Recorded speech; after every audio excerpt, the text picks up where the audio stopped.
habíamos quedado en el tema del derecho de asociación y tenemos que ver los principios sindicales, ¿verdad?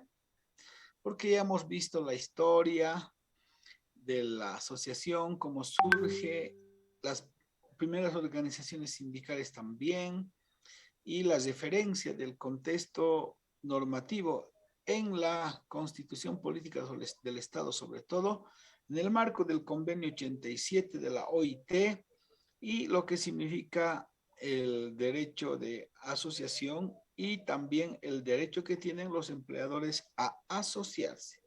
Pero ahora vayamos a ver qué son los principios sindicales. Y aquí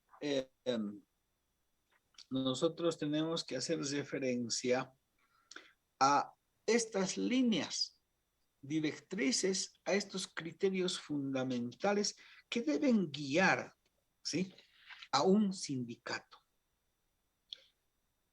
Jorge del Prado, un profesor mexicano, habla de 4 principios y nosotros vamos a analizar los 4 principios sindicales y a ellos vamos a sumar otros 3 principios que establece también nuestra Constitución, ¿ya?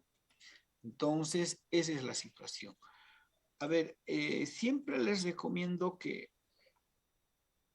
cuando ingresen al curso lo hagan con su nombre. Hay algunas personas que no ponen su nombre, ¿no? Y yo no sé pues a quién voy a admitir, ¿ya? Esa recomendación siempre la tendremos presente. Bien, los principios sindicales que establece Jorge del Prado habla en primer lugar de la lucha consecuente por los intereses de la clase obrera. ¿Qué significa? Este principio es la esencia del movimiento sindical. ¿Un sindicato para qué sirve? Para servir como un instrumento de lucha de los trabajadores, para reivindicar sus derechos, para avanzar en otros derechos. Entonces, lo primero, el primer principio, la primera línea directriz, lo primero que tiene que orientar un sindicato es luchar por los intereses de sus afiliados. Aquí dice de la clase obrera. Nosotros podríamos ampliar a todos los trabajadores que estén en un sindicato. Entonces, el sindicato lo que hace es luchar por los intereses, por hacer respetar sus derechos y por avanzar a nuevos derechos. Ustedes verán, no dice que la lucha es por afiliarse al partido de turno, ¿no? Puede uno tener su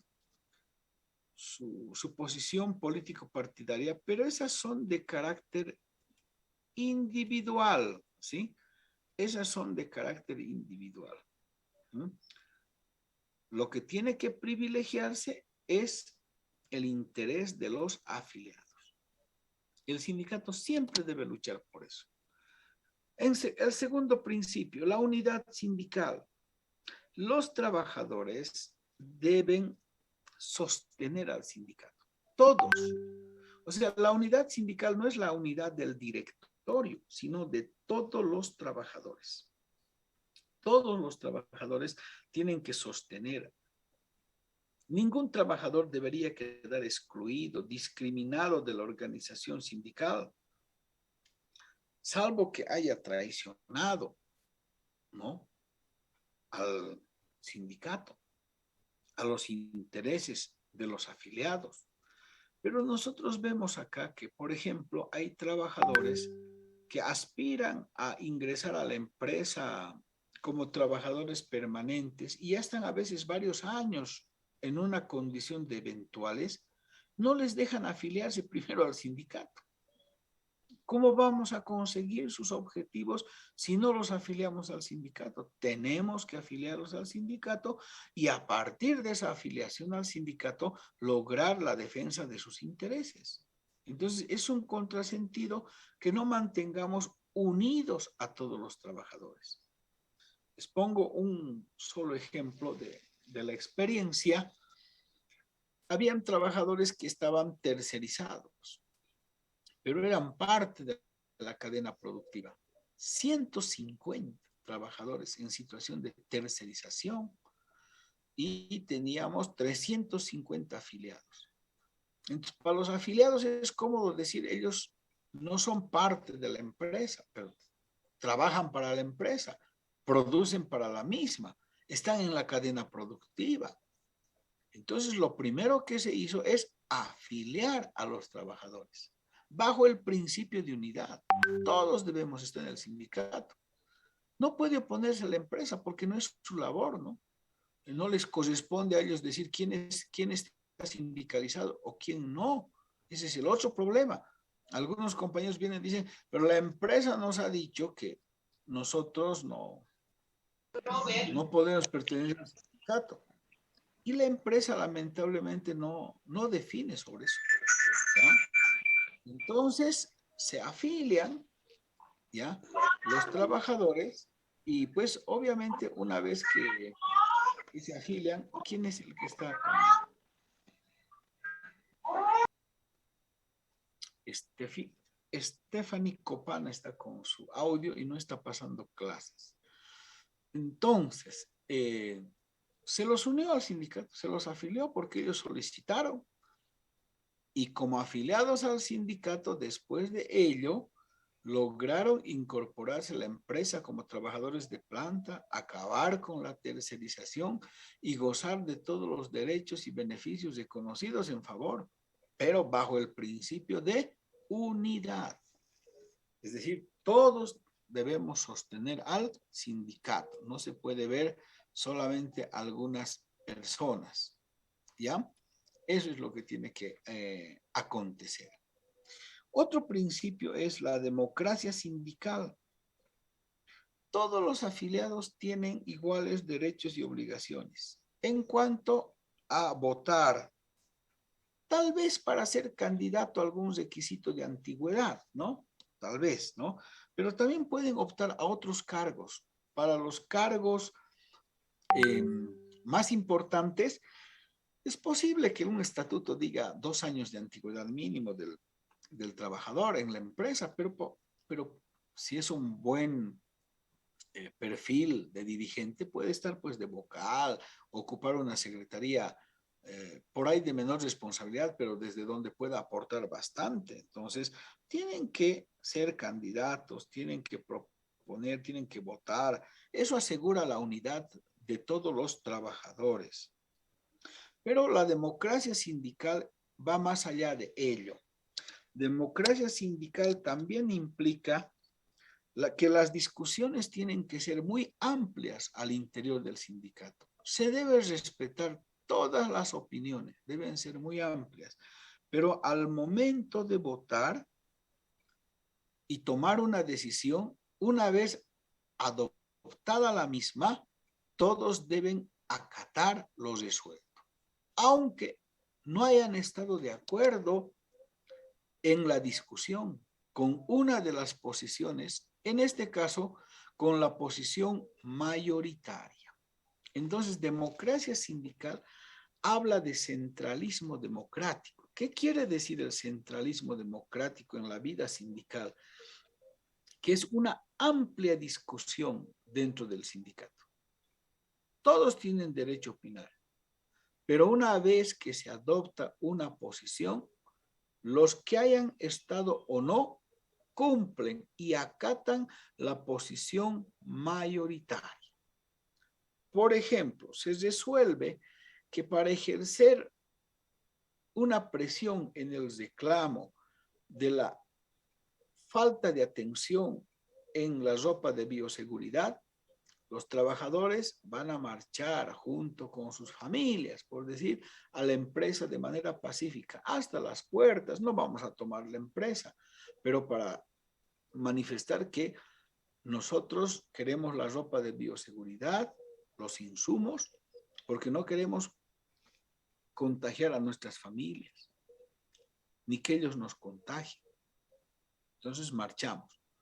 Puede ser que algunos digan, no estoy de acuerdo, que solo vayan los trabajadores, que solo vaya una representación del sindicato. adoptamos la posición mayoritaria y todos debemos cumplir con la misma. Eso se llama el principio de democracia sindical.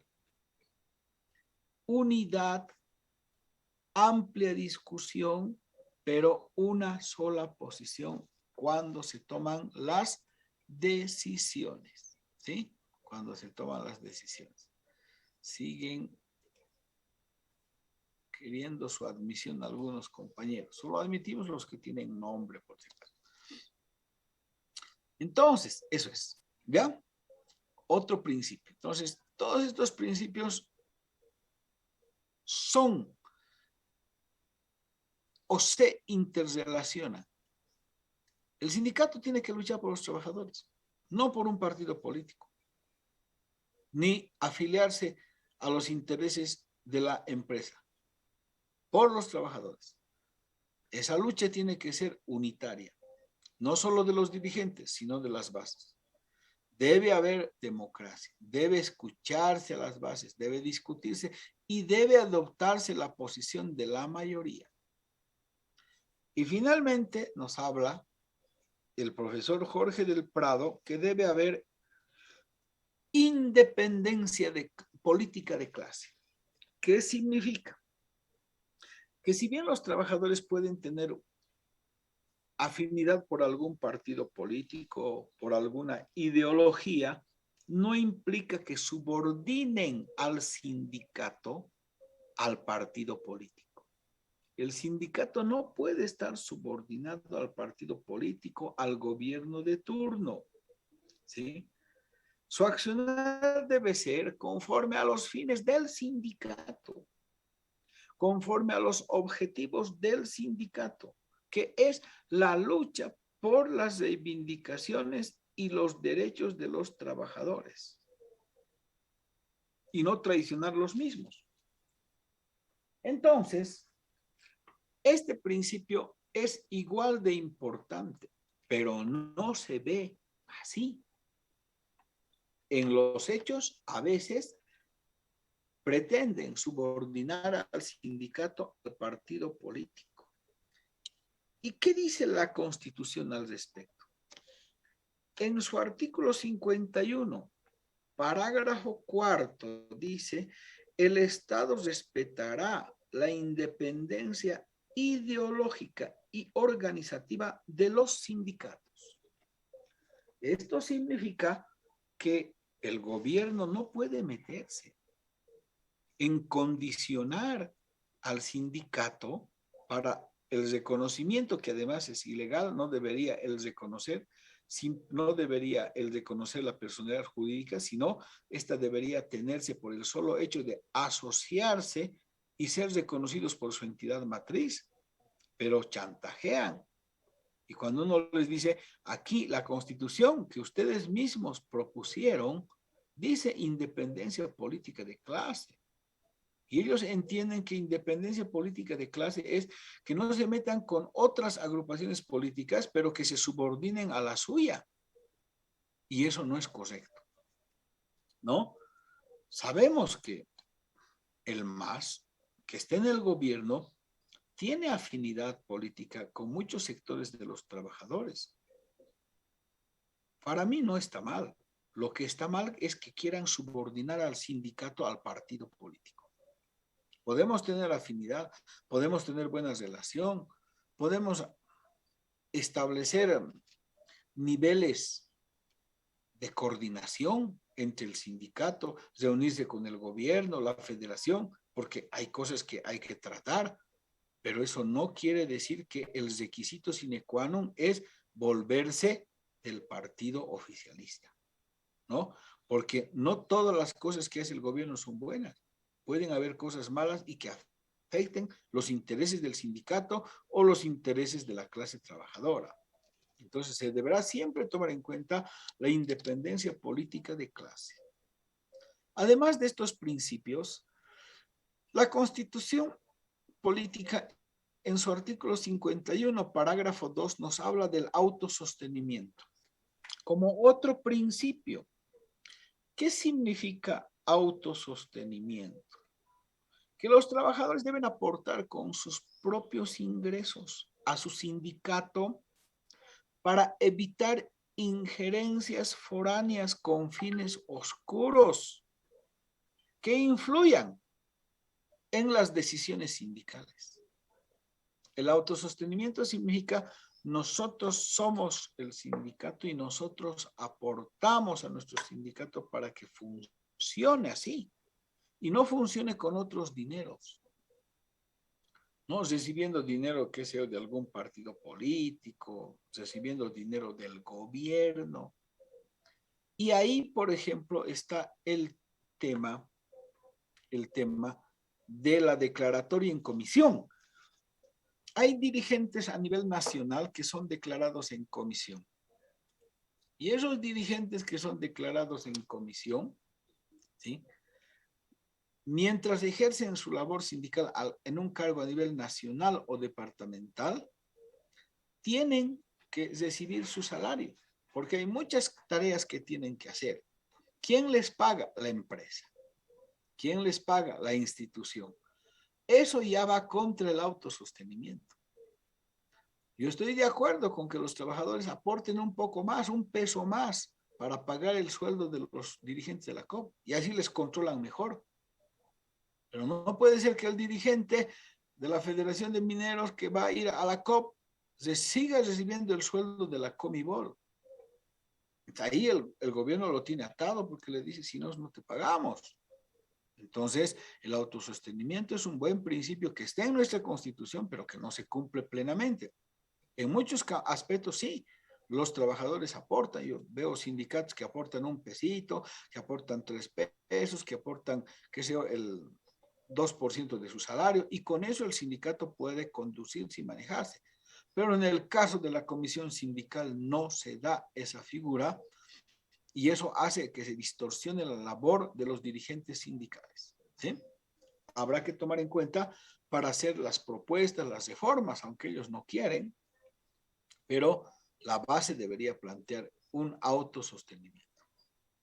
La solidaridad es otro principio.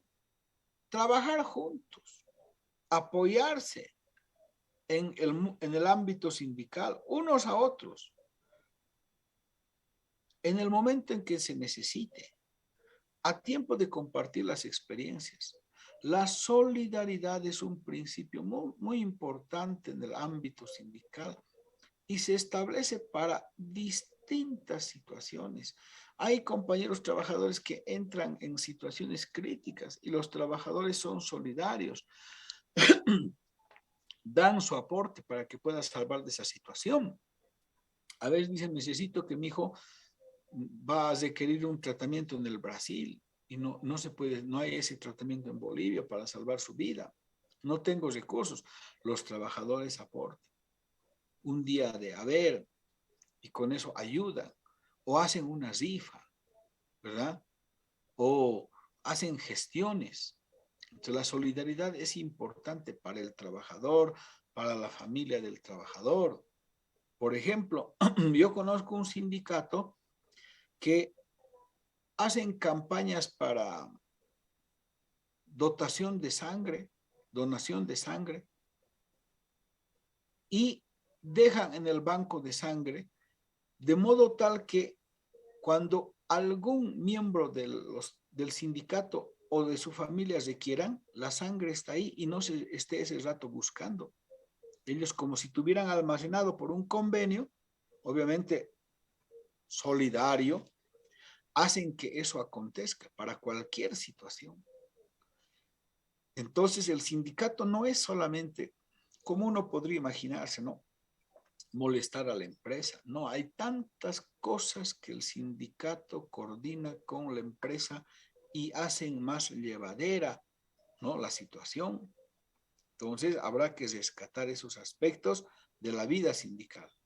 Y el internacionalismo, ¿qué significa? La lucha frente a la explotación capitalista. No es nacional. El capitalismo es un fenómeno a nivel internacional, mundial, por lo que debe mantenerse relaciones con otros sindicatos de otros países, de otros continentes, porque la lucha sobrepasa las fronteras, ya que también el capitalismo es un fenómeno que sobrepasa las fronteras. Por lo tanto, tiene que tomarse en cuenta este otro principio del internacionalismo que nuestra propia constitución política dice. Por ejemplo, a nivel internacional tenemos la CLATE, la Confederación Latinoamericana y del Caribe de Trabajadores del Estado, que lucha por todas las reivindicaciones de los trabajadores que cumplen funciones en el Estado, de los servidores públicos. Y acá no tienen derecho a sindicalizarse los servidores públicos, excepto algunos sectores. Entonces, el internacionalismo también deberíamos traducir a ese nivel, como dice la Constitución, pero acá se oponen, pues, los del gobierno a que los trabajadores se asocien, se afilian a un sindicato, los trabajadores del sector público. Vean ustedes, una cosa es lo que dice la Constitución y otra cosa es cómo actuamos, ¿no? Cómo desarrollamos la Constitución. Perdón, un segundo. Hola. Sí, ¿quién habla? Estoy en clases, a las 12 en punto termino mis clases. A eso no me puede llamar, por favor. ¿Ya? Gracias, hasta luego. Entonces, fíjense ustedes, eso es lo que establece el internacionalismo. Ahora, los fines del sindicato. ¿Qué fines persigue? La finalidad es la defensa de los intereses de los derechos. Bueno, hay fines específicos que tienen que ver también con esa finalidad mayor, ¿no? Entonces, reiteramos ahí que en los fines del sindicato, al representar a los trabajadores, tiene que defender sus derechos y sus conquistas. Primer fin. Segundo, tiene que representar efectivamente a los trabajadores en las negociaciones, en las peticiones, en las reclamaciones que vamos a ver en el siguiente tema. En cualquier situación colectiva, el sindicato representa sus bases, incluso representa en situaciones individuales de sus afiliados cuando, por ejemplo, un trabajador va a pedir al sindicato que le apoye con relación a los cambios de turno. Hay trabajadores que individualmente pueden estar siendo afectados en sus derechos. Un ejemplo, le dice, usted no va a tener un horario de ingreso, sino que le vamos a llamar en el momento en que se necesite. Usted es de mantenimiento, sí. Nosotros teníamos 3 trabajadores en mantenimiento en la empresa. Un trabajador del turno de 7 a 3, otro de 3 a 11 y otro de 11 a 7 de la mañana. Resulta que ahora un trabajador se ha retirado y quedamos 2. Entonces la empresa dice, aquí lo que vamos a hacer es otra modalidad de trabajo. Le llamamos cuando hay alguna emergencia y usted viene. Entonces le vuelven cautivo, no tiene horario de trabajo, pero le dicen, usted va a venir, va a estar en el turno del lunes, usted martes, el otro el miércoles, el otro el jueves. El lunes es como si estuviera a las 24 horas, pero claro, no ha ido a trabajar, está en su casa, ni bien hay alguna cosa, le dicen, venga, listo, va a las 9, digamos, Estito, por favor, allá, la regla, puede irse a su casa, para temas de horas extras no queremos asumir, váyase a su casa, se vuelve. A las 3 de la tarde le llaman, esto por favor, ya sí, muy bien. Y luego le llaman a las 10 de la noche. Entonces, ese señor está todo el día a disposición y no es correcto. Entonces, el otro trabajador lo mismo. Entonces, el sindicato reclama y dice, acá tenemos que tener trabajadores por turnos, porque no puede ser que esté en vilo todo el día esperando que ustedes le llamen o no le llamen.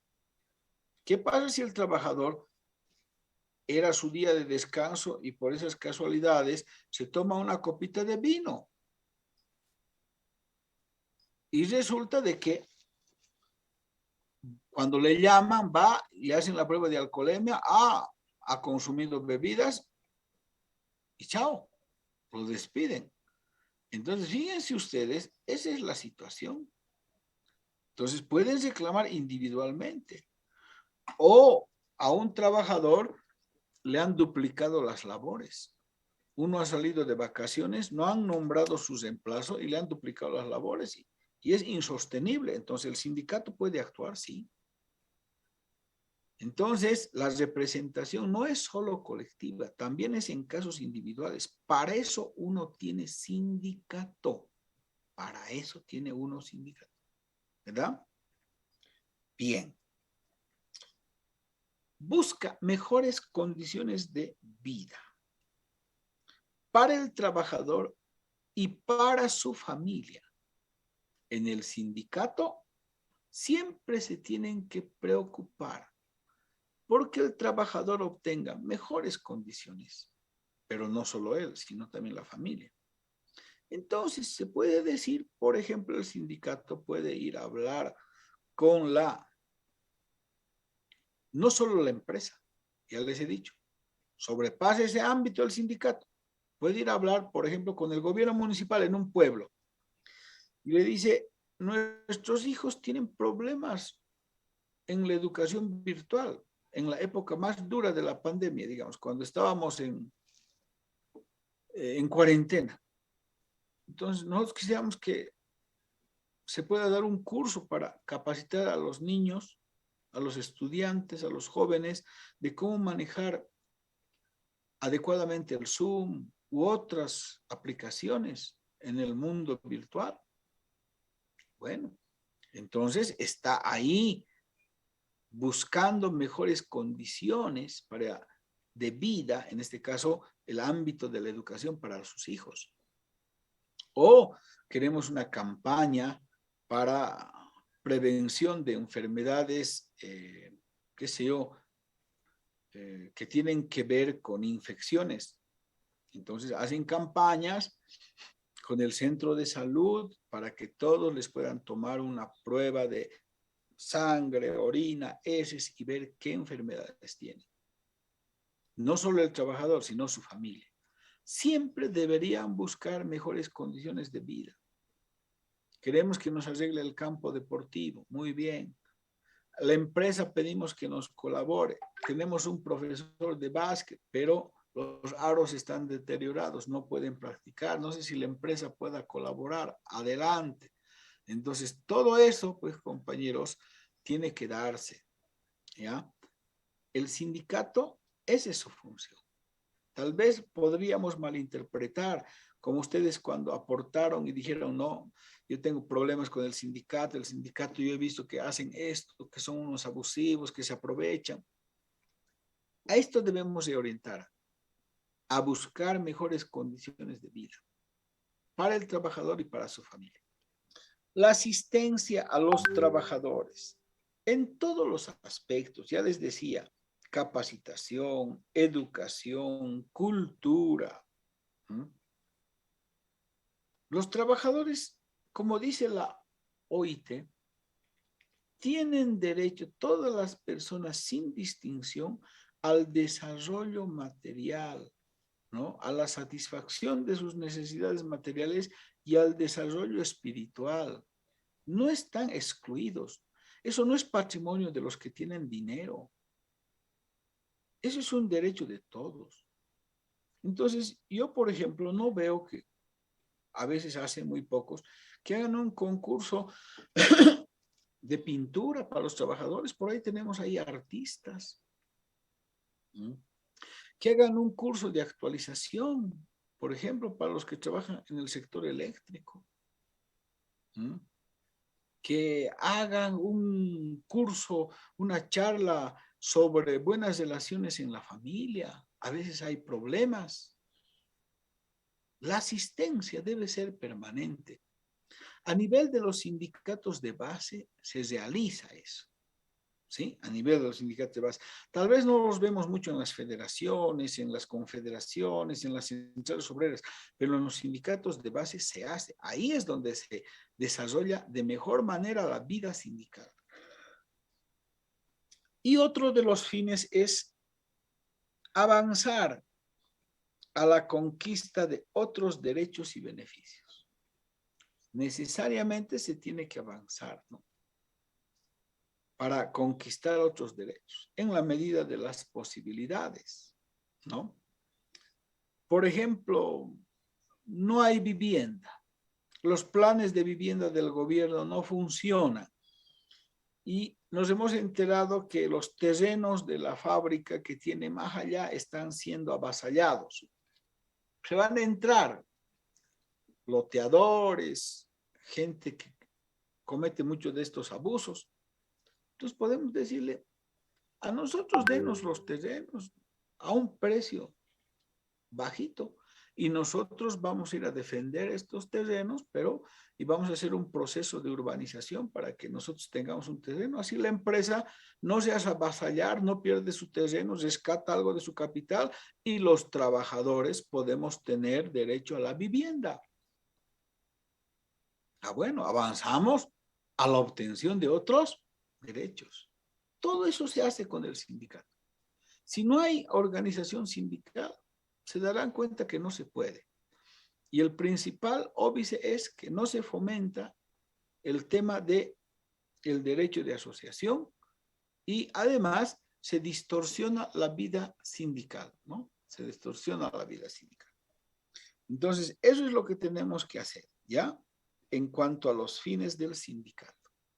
Ahora, el derecho de sindicalización en la Ley General del Trabajo. ¿Cómo se da?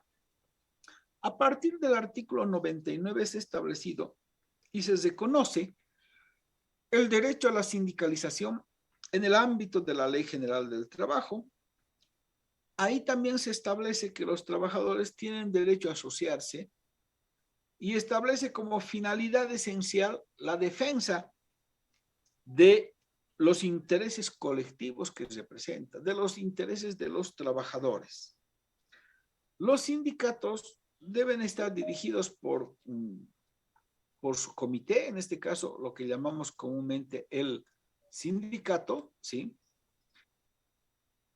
Y se requiere tener al menos 20 trabajadores. 20 trabajadores para tener un sindicato. 20 afiliados.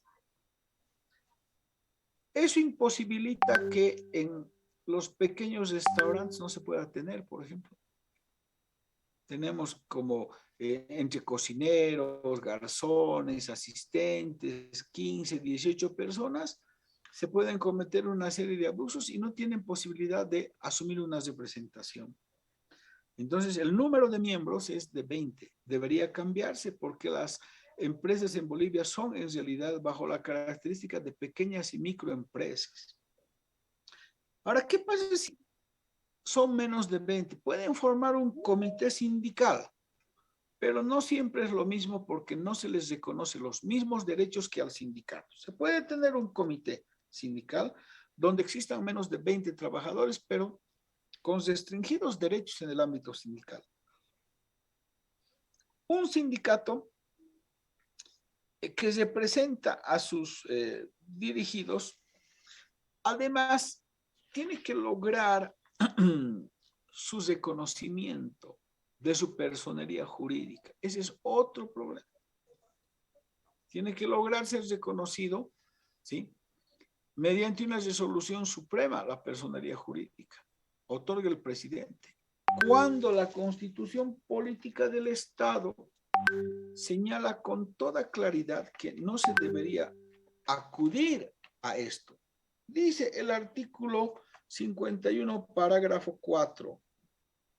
Los sindicatos gozarán de personalidad jurídica por el solo hecho de organizarse y ser reconocidos por sus entidades matrices. No dice que el presidente debe reconocer la personería jurídica mediante resolución suprema. Por lo tanto, ese trámite es inconstitucional, pero se sigue haciendo, los trabajadores permiten y con eso se produce una presión, un chantaje hacia la actividad sindical, ya que si no son afines no los van a reconocer nunca. Y ese es un grave problema, ¿sí? Entonces, hay el derecho a la sindicalización, está en un marco en la Constitución y en el desarrollo de las normas está de manera diferente y habrá que luchar porque se privilegie no solo la norma más favorable, sino en este caso la más actual, como es la Constitución Política del Estado. ¿Qué es el fuero sindical? El fuero sindical también está en la Constitución. El fuero es un derecho. El fuero es una garantía. Es una garantía que la Constitución otorga a todos los dirigentes. El artículo 51, parágrafo 6, dice que las dirigentes y los dirigentes sindicales gozan de fuero sindical. Por lo tanto, es una garantía constitucional y a la vez es un derecho, ¿no? Y no se puede despedir a un dirigente hasta un año después de la finalización de su gestión. No se puede despedir a un dirigente hasta un año después de la finalización de su gestión. Tampoco, en virtud al fuero sindical, no se le pueden disminuir sus derechos sociales, ni se les puede someter a persecución ni privación de libertad, pero por actos que realice en el cumplimiento de su labor sindical. Es una garantía, pero no es una declaratoria de impunidad. No quiere decir que el dirigente puede cometer cualquier acto, por decirles un delito, y no va a ser perseguido por él mismo. Claro que es perseguido por él mismo, como todo ser humano.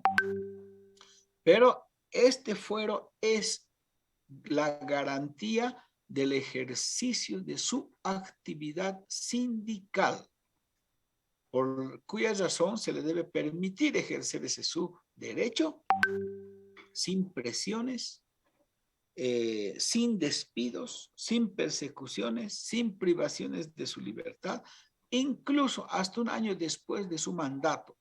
¿Para qué? Para que no cuando concluye el mandato, al día siguiente se lo despide, ¿no? Bueno, entonces ese es el fuero sindical, derecho y garantía establecida en la Constitución Política del Estado, ¿sí? Además, el decreto ley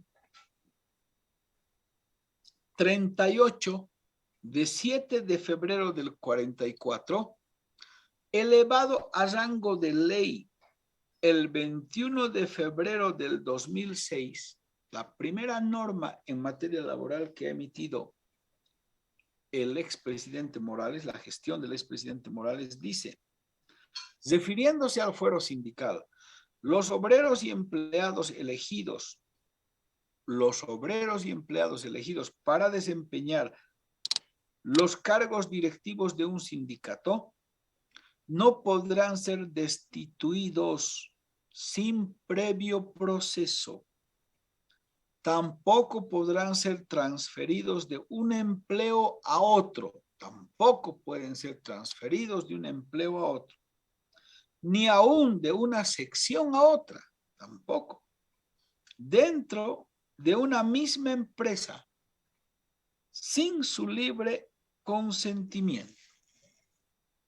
Además, se establece que el fuero sindical rige desde el momento de la elección del dirigente. Eso está en el decreto 29.539.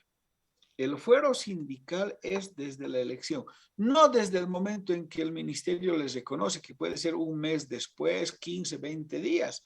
No, desde el día de su elección, para que no se lo despida.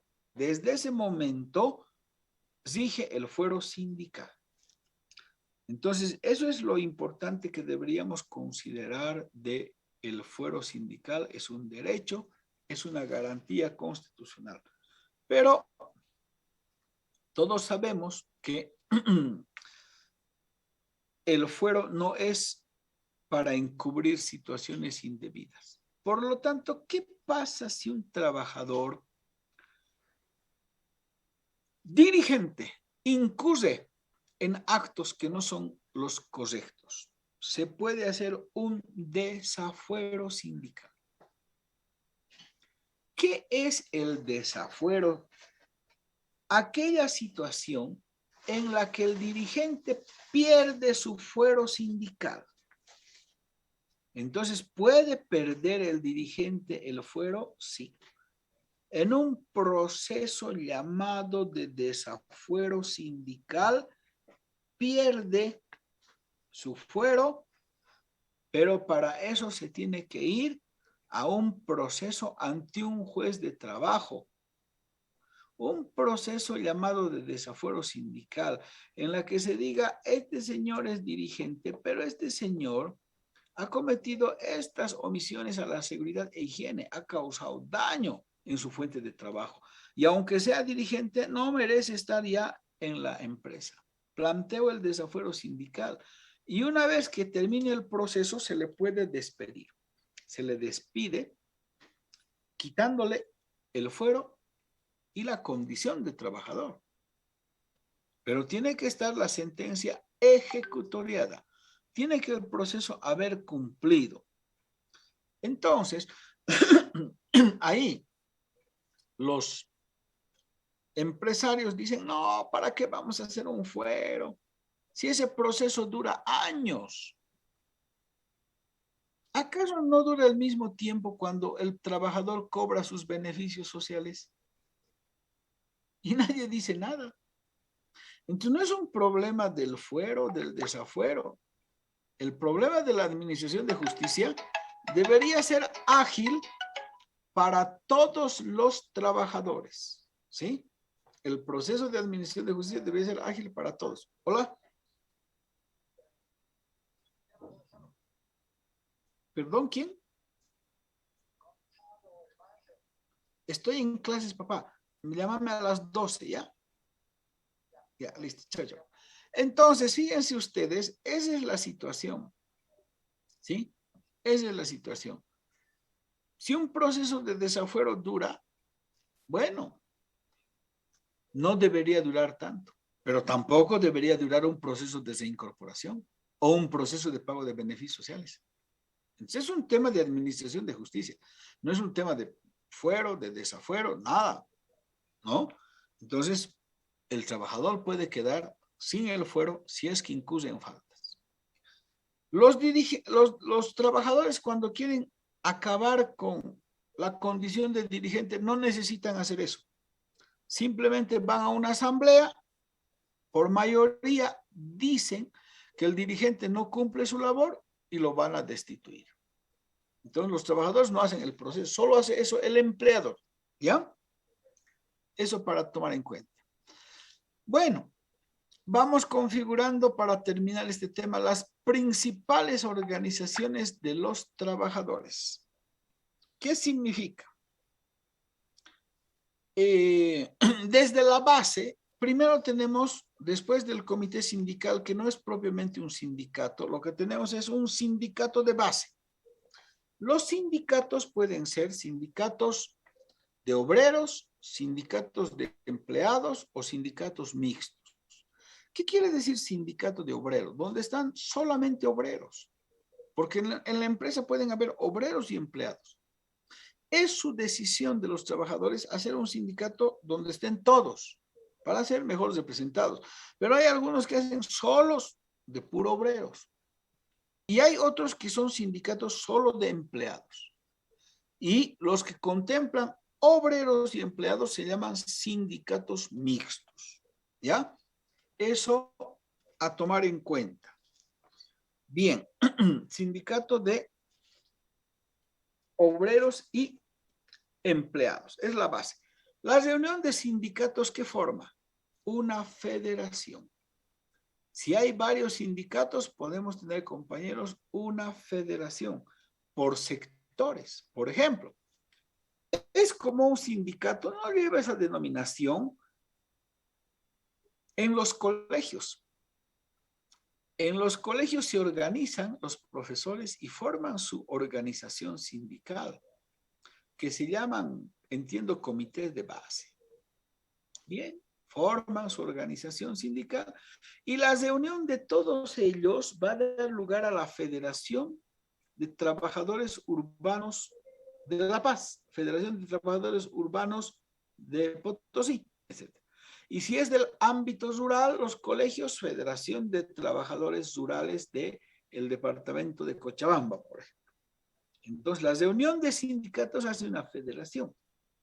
Por rubros, por ejemplo, igual tenemos los trabajadores, por decirles, fabriles. Los sindicatos fabriles de La Paz forman la Federación de Fabriles de La Paz, ¿no? Igual los sindicatos fabriles de Santa Cruz, la Federación de Fabriles de Santa Cruz. Ahora, la reunión de federaciones hacen una confederación. Claro, la Federación de Fabriles de La Paz, la Federación de Fabriles de Oruro, la Federación de Fabriles de Potosí y demás hacen la Confederación General de Trabajadores Fabriles de Bolivia. Lo mismo hacen las federaciones de trabajadores en construcción. Todas las federaciones de trabajadores constructores hacen la Confederación de Trabajadores Constructores de Bolivia o la Confederación de Maestros Urbanos de Bolivia, ¿verdad? Entonces, sindicatos, federaciones, confederaciones. Hay también a nivel territorial las centrales obreras regionales, que son pocas, por la importancia del sector. Podemos tener centrales obreras regionales, es decir, dentro de un departamento, una región, como es el Alto. La COR El Alto llamamos, Central Obrera Regional del Alto, o la Central Obrera Regional de Norte Potosí, que queda ahí por las minas de Yayagua, Uncilla, Catavi. Ahí hay una Central Obrera Regional, ¿no? Bien, a nivel del departamento se tienen las CODES, Central Obrera Departamental. Ahí los agrupan en medio de un territorio, ¿sí? Ahí los agrupan en medio de un territorio.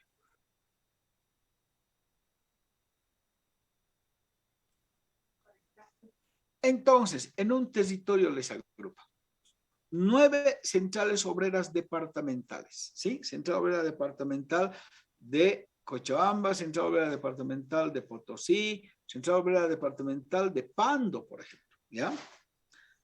Y todas ellas, las federaciones, las centrales obreras departamentales, las confederaciones, hacen la Central Obrera Boliviana, que además no es una central obrera que agrupa solo a obreros, también a empleados, también a trabajadores por cuenta propia, como por ejemplo los gremiales están dentro de la COP o están dentro de la Central Obrera Boliviana los trabajadores campesinos, trabajadores por cuenta propia, la Confederación Sindical Única de Trabajadores Campesinos de Bolivia.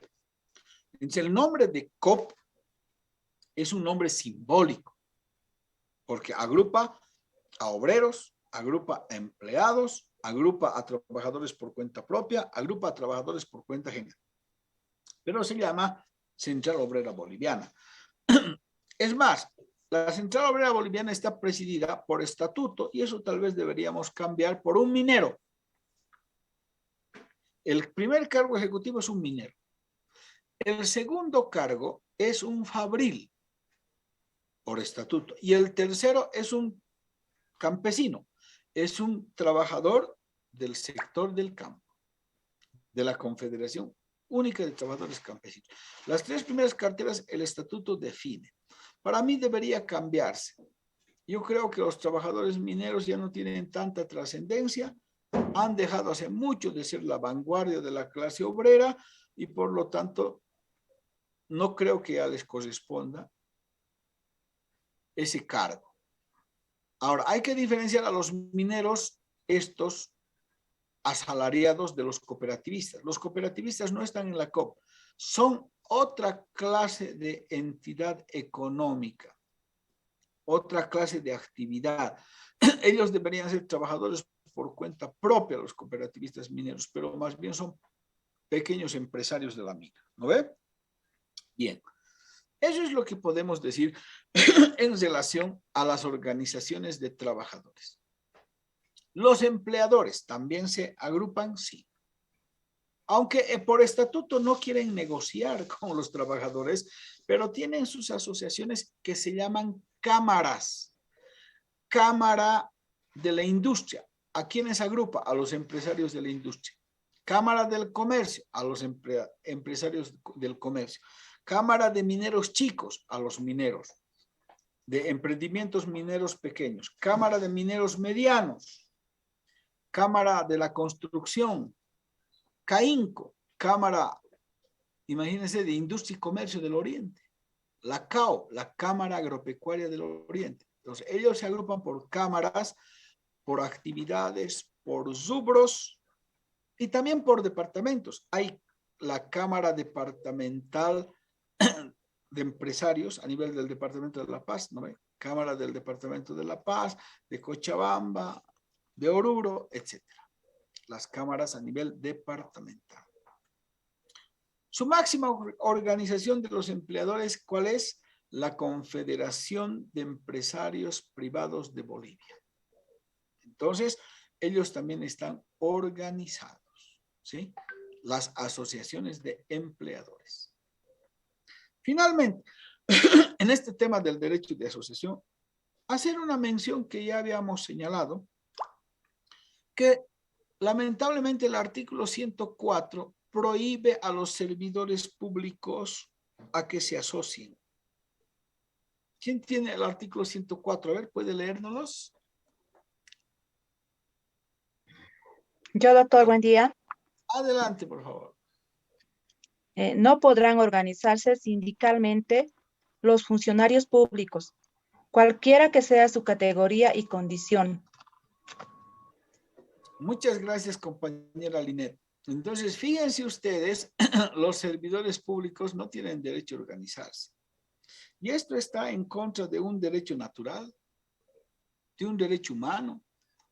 El ser humano es un ser social por excelencia y se puede organizar en todos los ámbitos donde él crea conveniente, con una sola condición, de que no sea para fines ilícitos. Después, podemos organizarnos como nos organizamos los abogados en el colegio de abogados, los arquitectos en el colegio de arquitectos, como nos podemos organizar en un club de amigos, ¿no? Yo tenía un grupo unido siempre por la amistad.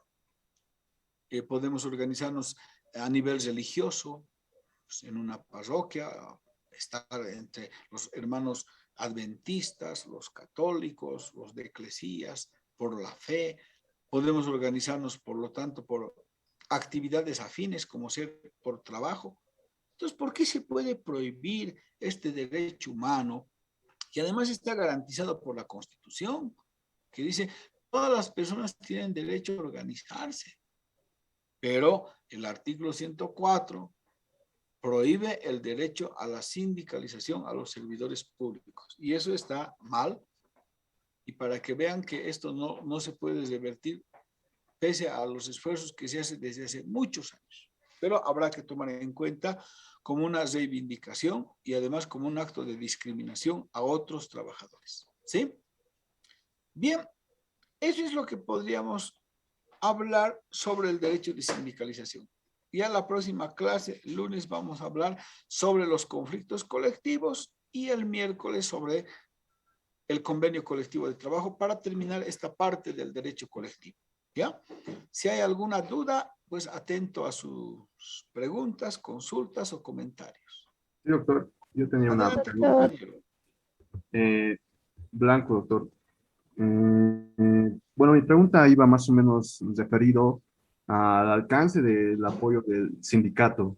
Esto en referencia, bueno, si el efecto de la asociación que comprende todos los beneficios en el sindicato ya no es exigible cuando ya no esta persona, el trabajador, ya no pertenezca a la empresa, sea por despido justificado o injustificado, y el trabajador en este caso quiera volver a la empresa, o es que el sindicato tiene o no el deber de apoyar en la reivindicación de sus derechos laborales de este trabajador, como en la reincorporación. Esto ya fuera de la figura del fuero sindical. Esa es mi pregunta. Está bien la pregunta, compañero Denison. A ver, si es un despido injustificado y el trabajador demanda su reincorporación, el sindicato tiene toda la obligación de apoyarle. Y como que se da eso, ¿no? Apoyan y logran su reincorporación. Pero si el trabajador se retira por otras causales, como por ejemplo una denuncia, jubilación, y ya no pertenece al sindicato, ya va a tener pues otra organización que se pueda dar, por ejemplo, como hay la Asociación de Jubilados Mineros, tiene su organización, pero esos son de trabajadores pasivos, o los rentistas mineros se llaman, así propiamente, o los rentistas del magisterio. Entonces ya pasan a otra esfera, digamos, de afiliación, que también tienen derecho, pero si está pendiente, pueden. Si está pendiente, pueden. ¿Ya? Una última pregunta, Adelante, doctor. adelante. Em, bueno, esto a raíz de hace clases atrás hablamos de una especie de exigibilidad por la costumbre que se había hecho por el tiempo, esto con respecto a ciertos bonos o canastas que, por así decirlo, que la empresa hacía a sus trabajadores antes o por Navidad. Ahora yo sé que, por lo que he visto, que la Federación de Departamental de Educación Urbana de acá de La Paz, que en particularmente, a mi entender, es bueno, lo que acabamos de aprender, dentro de su jurisdicción administrativa laboral del Estado, realiza el mismo hecho de la cuestión de eso del canastón o llegar por Navidad, ¿no? ¿Y qué sucede cuando este decide cortarlo?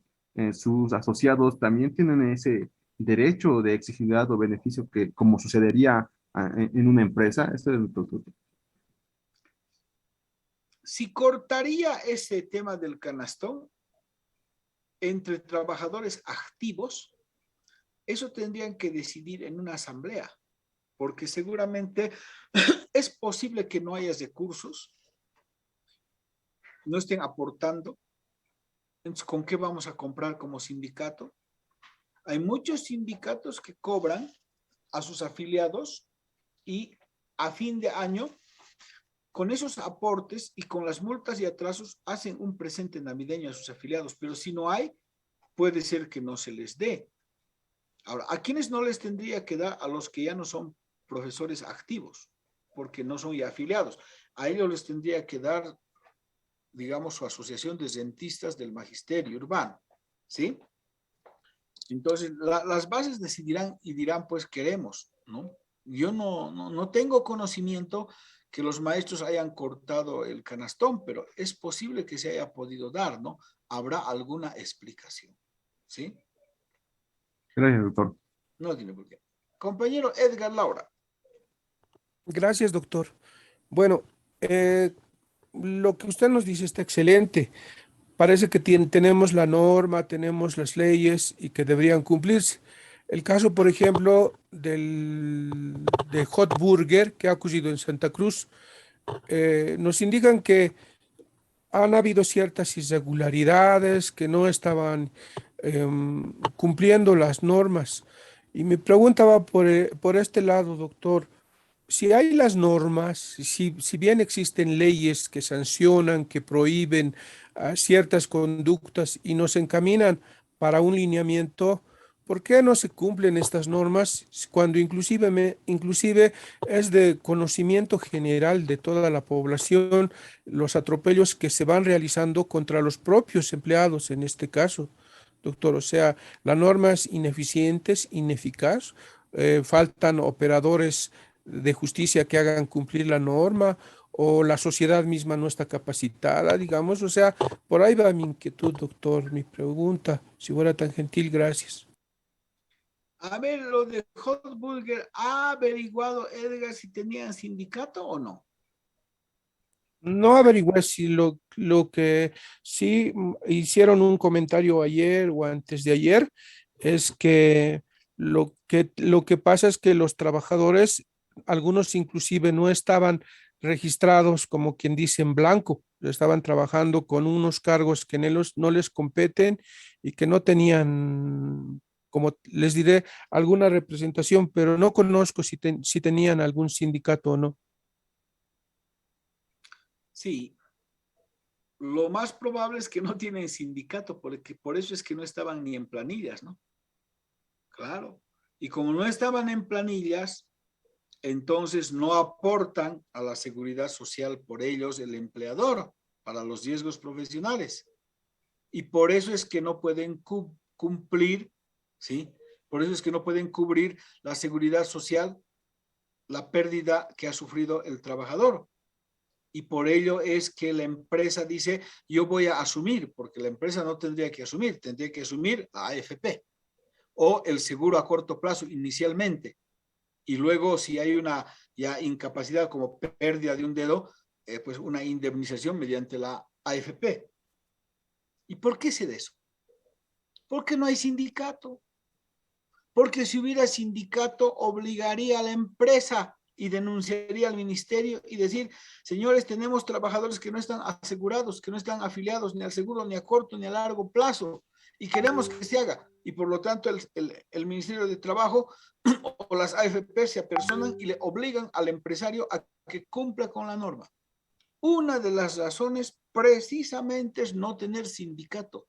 Eso es lo que ocurre cuando no hay sindicato, que las normas se vulneran con mayor facilidad. Usted ha dado en el punto. No se cumplen porque en primer lugar no se les ha permitido a los trabajadores el derecho de asociación y en Santa Cruz hay una resistencia. Los tratan, a veces ganan un poquito más en Santa Cruz, pero los tratan peor que acá. Hay un exceso de abuso en la conducta, en el tratamiento, no de todos, de algunos, ¿verdad? Entonces, esa es la situación, pues. No se cumple, el Ministerio de Trabajo es corresponsable porque según la norma, el Ministerio de Trabajo tiene que velar por el cumplimiento de las normas. Y no se trata de decir, usted presenta su planilla en forma virtual y así, ¿cuántos trabajadores tiene? 20 presentan de 5 y 15 están desprotegidos. Y entre los 5 son 3 personas que trabajan y uno es el empresario y otro su mujer. No pues. Entonces, ahí vean la desprotección, ahí vean la importancia de tener sindicato, precisamente. Le agradezco su consulta para poder esclarecer mejor el tema del derecho de asociación. Dice Miguel Ángel, ¿cómo se aseguraría que se cumpla la democracia sindical? La democracia sindical se asegura cuando los trabajadores participan activamente en su organización sindical. Y como participan, nadie les va a poder imponer absolutamente nada. Lo que dice la mayoría tiene que cumplir. Y si el dirigente no cumple, está por demás. Tienen que elegir nuevo directorio. Entonces, es la base la que va a permitir que se cumpla la democracia sindical y evitar que una cúpula burocrática se apropie del sindicato y tome decisiones en contra de lo que la mayoría pide. Eso es. Entonces, por eso decíamos principio de unidad. Todos tenemos que sostener al sindicato, no solo la dirigencia. Nosotros creemos que el sindicato, ese es un error, ¿no? Creemos que el sindicato son los 10 dirigentes. No, esos son los dirigentes, nuestros representantes ocasionales. El sindicato somos todos. El sindicato es el conjunto de trabajadores agrupados para la defensa de sus intereses y los portavoces coyunturales son los miembros del directorio. Los miembros del directorio no son el sindicato. Los miembros del directorio son los representantes del sindicato. ¿Y el sindicato quiénes son? Todos los trabajadores que nos hemos afiliado. Ahí tenemos que apuntar. Deyanire dice, ¿podría volver a repetir la máxima autoridad de las asociaciones de empleadores? Por supuesto. Confederación de Empresarios Privados de Bolivia. Esa es la máxima, ¿no? Ustedes pueden buscar, ahí está. ¿Ya? Bien. Si no hay más preguntas, compañeros, vamos a Doctor, concluir la clase. Adelante, Betty. me perdí en los apuntes acá. Luego de las organizaciones de los trabajadores, luego de la Confederación, sigue la Central Obrera Boliviana. Sí, en realidad las confederaciones, que son, ¿no? Confederación de regionales, confederación de trabajadores en materia fabril, en el ámbito de la construcción, educación, etcétera. Y también la central obreras departamentales, ¿no? Unas son por funciones y otras son por territorio. ¿Sí? Es transversal eso. Todos los constructores, su máxima organización es la Confederación de Constructores, pero también hay la Central Obrera Departamental en La Paz, en Cochabamba, en Potosí, en Pando, ¿no? Esos son a nivel del departamento y las otras son a nivel de actividades, ¿ya? Todas esas, las confederaciones hacen la COP, la Central Obrera Boliviana. Acá hay una pregunta más. Dice Denison, René, tomando en cuenta el número de trabajadores mínimos para formar un sindicato, en el caso de Hot Burger, y suponer que tuviera más de una sucursal, sumados formarían más de un mínimo exigible para un sindicato. El empleador podría apelar para que no se formara esto debido a que los trabajadores no trabajan en el mismo sector o lugar geográfico de trabajo. Bien. El empleador no tiene que apelar nada. No es su labor, ¿no? Si diría eso el empleador, le dirían, bueno, gracias por su opinión, pero usted no decide. El que decide es el Ministerio de Trabajo. Les pongo un ejemplo. Por decirles, Pollos Copacabana. Están afiliados al sindicato de Pollos Copacabana todos los trabajadores de Pollos Copacabana. Los que trabajan en Pollos Copacabana de la zona sur, los que trabajan en Pollos Copacabana del Prado, los de Pollos Copacabana acá del Multicine, los de Pollos Copacabana del Megacenter, los Pollos Copacabana del Alto, todos esos forman el sindicato, porque trabajan para un mismo empleador. Es más, en esa institución parece que hay una división, ¿no?, entre Pollos Copacabana y Café Copacabana. El sindicato es mixto, agrupa a toda la cadena productiva, a las dos empresas incluso. Y nadie puede oponerse porque el que da, no debería ser, pero en la realidad el que da la personería jurídica es el Ministerio de Trabajo. Y por lo tanto el empleador no puede oponerse. No puede oponerse a decir, ustedes no pueden formar sindicato. El derecho de asociación corresponde a las personas que quieran asociarse, no al que quiera impedir la asociación. Pero muy buena la pregunta. Siempre avanzamos así, compañeros. No duden en preguntar. ¿Ya? Bien. Compañeros, nos vemos el día lunes. Creo que tenemos con ustedes pendiente el ejercicio, ¿no? El resultado. ¿Sí? Sí, doctor. Les mando esta tarde. ¿Ya? Gracias por recordar, Sarita. Entonces, pues cuídense, está muy nubladito, abríguense siempre.